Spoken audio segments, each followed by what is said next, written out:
The deed paper felt thinner than it should have felt for a thing that could split a family. I remember that first. Not the lawyer's office, not the road there, not even the look on my sons' faces when they heard what I had done. I remember the paper in my hand, smooth and light, and my thumb rubbing the corner of it while rain tapped against the window behind us. Outside, the fields were just beginning to green. The lane was soft from spring mud. A man could still see the marks from wagon wheels if he looked close enough. I had worked that land since I was young enough to think my back would never bend. I had buried fence posts in frozen ground, carried calves through snow, watched corn tassel in July heat, and stood in that same barn on mornings when I thought there was no strength left in me at all. That farm had fed my children. It had worn out my hands. It had taught me patience when I was too proud to learn it any other way. And then I gave it to the wrong son. My name is Malin. I am an old Amish grandfather now, old enough that most of my hard choices are behind me, but not so old that I cannot still feel the weight of them when the house gets quiet. I have been Amish all my life. I have been a farmer, a husband, a father, and now a grandfather, watching my children become old enough to carry their own regrets. If this story means anything to you, I would be grateful if you would stay with me and tell me in the comments whether you believe land should go to the son who loves it most or the son who can manage it best. There were 3 boys in our house and 2 daughters besides. I will not give every name because some things still belong to the family and not to the road. But I will tell you enough. My oldest son was steady from the time he could walk. He did not talk much. He watched. If a gate hinge sagged, he noticed it. If the cows bunched up in the south corner before rain, he saw it before I did. He had a way of standing in a doorway with his hat in his hand, waiting for a man to finish speaking before he answered. People thought that meant he had little to say. It did not. It meant he was weighing every word. My second son was quicker with a horse, quicker with numbers, quicker to make people laugh at a supper table. When he was a boy, he could take apart a broken piece of equipment and put it back together with 2 fewer parts and have it running better than before. Men liked him. Children followed him. He had a brightness about him that made a father proud and a little blind. For many years I believed the oldest would have the farm. That was the way my father had spoken of it when I was young, not as a law, but as a shape things naturally took. The oldest worked beside the father. The father grew old. The farm passed on. The younger ones received what could be made fair in money, livestock, tools, or help starting their own place. But fair is a word that looks simple until you try to live inside it. By the time I was in my late 60s, my knees were swelling by evening, and my hands ached deep in the joints. I still rose before light, because a body trained by chores does not ask whether it wants to rise. But I could feel the truth coming. A man can pretend to his neighbors. He can pretend to his sons. He cannot pretend to the cold pain in his own bones when he bends to lift a feed sack. My wife Rebecca saw it before anyone. She always did. One evening she set a cup of coffee beside me at the kitchen table. The lamp was low. The smell of baked apples still hung in the room from supper. She sat across from me and folded her hands on the tablecloth. She said, "Malin, do not choose the son who makes you feel young. Choose the one who will still be here when you are old." That was the only sentence she said about it that night. Then she picked up her mending and let me sit with it. I wish I could tell you I listened. My second son came with plans. He had figures written out in a little notebook. He spoke of more acreage rented from a neighbor, a better milk route, improvements to the barn, a new arrangement with an English supplier that he said would bring steadier income. He was respectful when he spoke, but his words moved fast. I could see the future he was painting. I could see the farm strong again, busy again, carrying our name forward in a way men would notice. That last part is hard for me to admit. Pride wears plain clothes too. In our people, we speak against pride. We teach plainness, humility, submission. But pride does not always come dressed in fancy buttons or a loud automobile. Sometimes pride sits at an old kitchen table and says, "I only want the farm to survive." Sometimes pride sounds like wisdom because it uses responsible words. I told myself I was choosing ability. I told myself I was protecting the land. I told myself the oldest would understand because he was the kind of man who always did what was needed.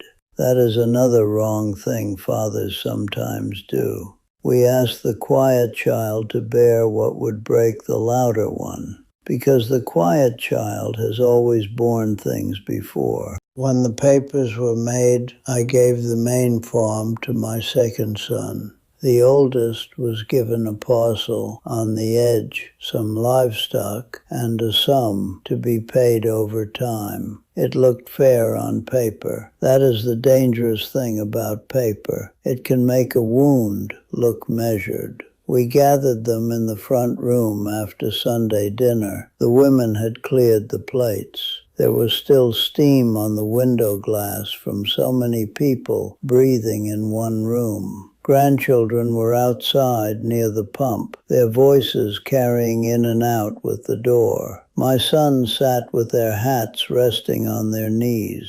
I spoke slowly. I explained the arrangement. I said it had been prayed over. I said I believed it was best for the future of the farm. My second son looked down, but I could see relief move through his shoulders. My oldest son did not move at all. That is the image that comes back to me. Not anger, not shouting, just stillness. His hands were rough, darker across the knuckles from sun and work. He had a scar near his thumb from a corn knife when he was 17. He looked at those hands while I spoke, as if he was seeing them for the first time, and wondering what all those years had purchased. When I finished, he raised his eyes and nodded once. He said, "Then it is settled." Those words sounded obedient. They were not. They were a door closing without a slam. For a little while life went on because chores do not stop for sorrow. Cows still needed milking. Hay still needed cutting. Children still needed shoes. But there are ways a family can change without anyone announcing it. The oldest no longer came through the kitchen door without knocking. His wife still spoke kindly to Rebecca, but her eyes were tired in a way I had not seen before. Their children stopped running across the lane as freely. At gatherings, the cousins stood in small clusters that had not existed before, and still the house felt colder. The first real crack came over a field on the north side. It had always been understood, though never written, that my oldest would cut hay there for his own animals until his new arrangement was fully settled. My second son said the field now belonged to the main farm and needed to be managed as one piece. He was not cruel when he said it. That almost made it worse. He was simply being practical. The oldest answered that promises made in front of family counted, even if no lawyer wrote them down. They stood by the fence line when they said these things. I was there. The late summer sun was low, and dust hung in the air where a team had passed. Goldenrod was growing along the ditch. I remember a grasshopper clicking somewhere near my boot. Small sounds become loud when men are trying not to raise their voices. I should have stepped in plainly. I should have said, "Your brother is right." I failed to write down what I meant, and now I will make it right. Instead, I tried to soften both sides. I said we should be patient. I said brothers ought not quarrel over hay. I said there must be a way to share it for one more season. Old men are not always wise. Sometimes they are only tired. One January morning, after a hard freeze, my oldest came to help me with a heifer that had gone down. He came because I asked him. That much goodness was still in him. We worked together in the barn, breath showing white in the air, our fingers stiff even through gloves. The animal was frightened, and it took both of us to get her settled.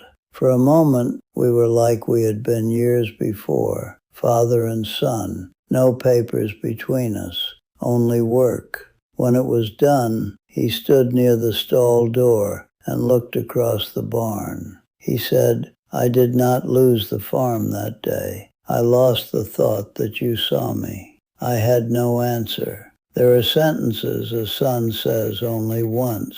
A father spends the rest of his life answering them inside himself. It took more years than it should have for me to admit the full truth. The second son had not been wicked. The oldest had not been perfect. This was not a story with one clean villain and one clean saint. That would be easier to tell, but it would not be honest. The wrongness was mine, because I chose from fear and pride, then called it wisdom. I gave land as if land were the whole inheritance. It was not. I forgot that a farm carries memory in every gate, every nail, every tree line where boys once leaned on forks and learned what kind of men they were becoming. When I handed it over, I handed over more than soil and buildings. I handed one son a blessing in public, and I gave another son a settlement in private. That difference tore more than I meant to tear. When Rebecca died, both sons stood at the grave. The sky was low and gray, and the wind moved across the cemetery grass in waves. My oldest stood on one side of me, my second on the other. For a few minutes, grief made them brothers again. They both helped lower their mother into the earth. They both wept without sound. Afterward, back at the house, I watched them remove their coats in the mudroom. Their shoulders were older. Their beards had gray in them. I saw, with a sharpness that hurt me, that while I had been waiting for time to heal what I had done, time had been making the mold. That evening, after most had gone home, I called them to the kitchen table, the same table where Rebecca had once warned me. I told them I had been wrong, not mistaken in every detail, not unfair in a way that could be explained by circumstances, but wrong in the deeper thing. I told the oldest I had used his steadiness against him. I told the second I had placed a burden on him that no deed should have carried. I told them I was sorry. Neither of them made a speech. Amish men are not always practiced at putting pain into words. The oldest looked out the dark window for a long time. The second rubbed his hand over his forehead. The lamp hummed softly. Somewhere in the house, a floorboard settled. Then my oldest said, "I cannot go back and be young again." I said, "No, you cannot." That was all. Some people think forgiveness means the story becomes clean. It does not. Forgiveness is not a broom.